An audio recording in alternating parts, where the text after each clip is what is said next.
If it hasn't happened yet, just wait. It will. You will be asked to deliver a speech. And today we will talk about the very basics of speech presentations and how to develop them.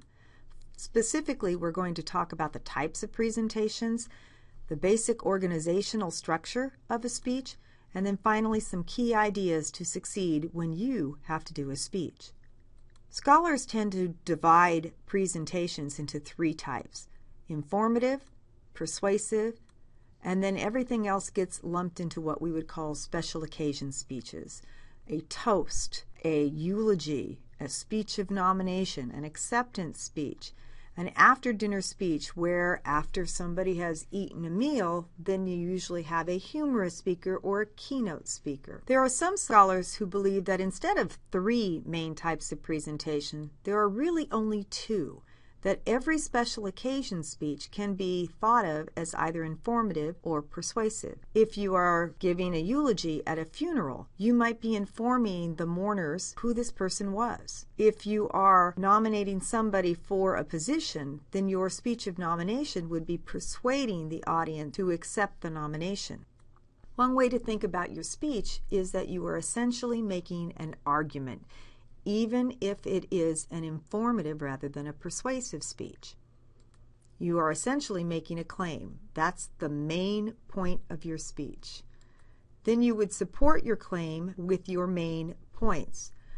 Let's say you're doing a speech of introduction, and you are introducing a person, and you want to prove to your audience that this person is well-read. Your claim might be, here's a person who loves to read. Your main points might be that this person has been reading for his or her entire life, this person enjoys reading a variety of books, and this person enjoys reading to other people.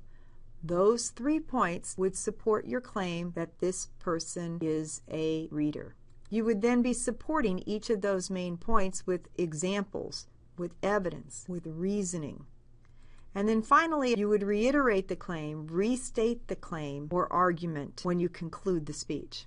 There's a basic organization of a speech that really only has 3 parts. We have what's called a beginning, a middle, and an end. And every speech goes through these 3 parts. If you're telling a story, there's an introduction to the story, there's the story itself, and then when you end the story, the audience knows that the story has concluded. Starting at the very beginning, in a speech we would call that an introduction, and the basic purpose of the introduction is to attract your audience's attention in a way that is related to the subject. A simple way to think about it is you want an AVI introduction, or an attention value introduction. You want to catch the audience's attention. The introduction needs to be of value to the speech, and it also needs to introduce the speech topic. What you would include in an introduction, you want to open with impact. You want to get your audience's attention. That's the A part of the AVI. You want to provide some information that is of value to the presentation. Your audience is often asking, why am I here listening to you tell me about this? So you explain to your audience how it relates to them, how it is relevance. I often will use the word significance. What's the significance of this speech or this topic to me? Your audience wants to feel comfortable with you, so you would develop rapport, and then you would also want to establish your credibility as a speaker. The audience wants to know that they can trust what you are saying. Now, there are 5 bullets that show up here, which implies that maybe you have 5 sentences to an introduction.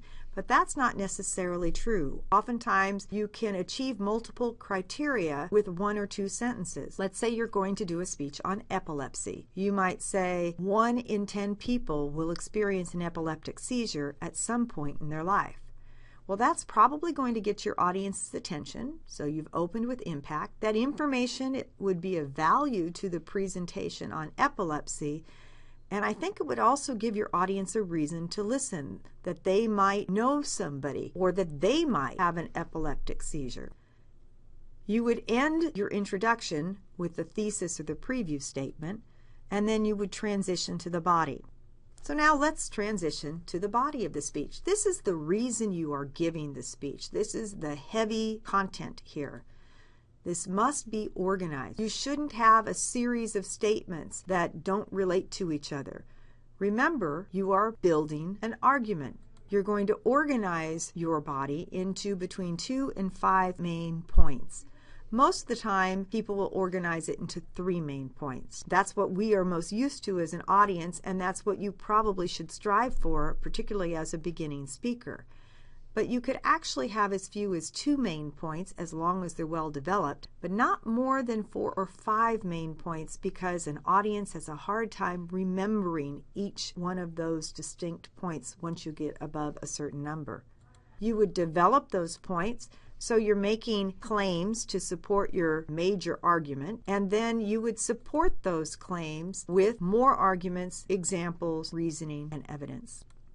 Now it's time to think about ending the speech. In the conclusion, your basic purpose is to provide your audience with a sense of logical and emotional closure. We need to feel as if the speech has ended. The main functions here are to signal closure, probably with a transition. You'll often summarize your key points. We might call it a summary statement.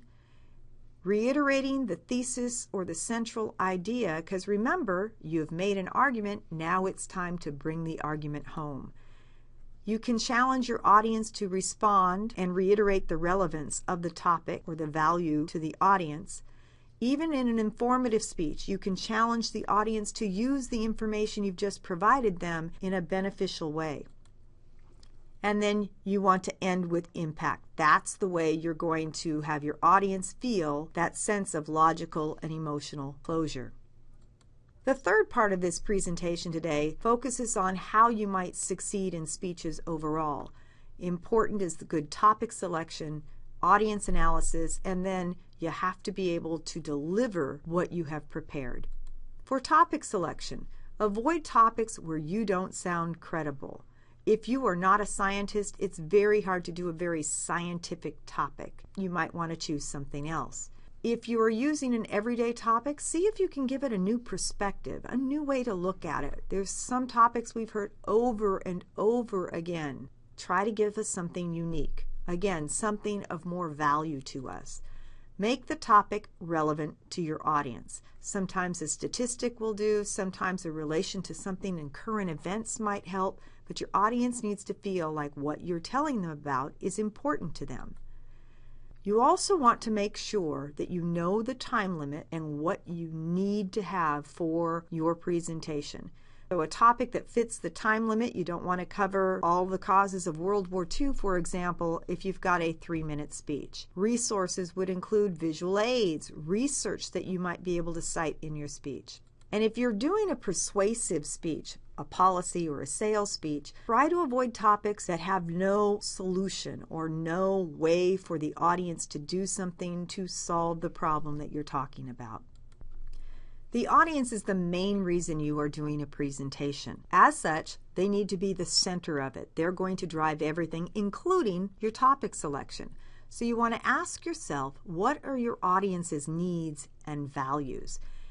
With that in mind, what appeals would work best for them? Are they going to be served best by logical appeals or appeals to emotion? Might stories work better for this group? What are their predispositions?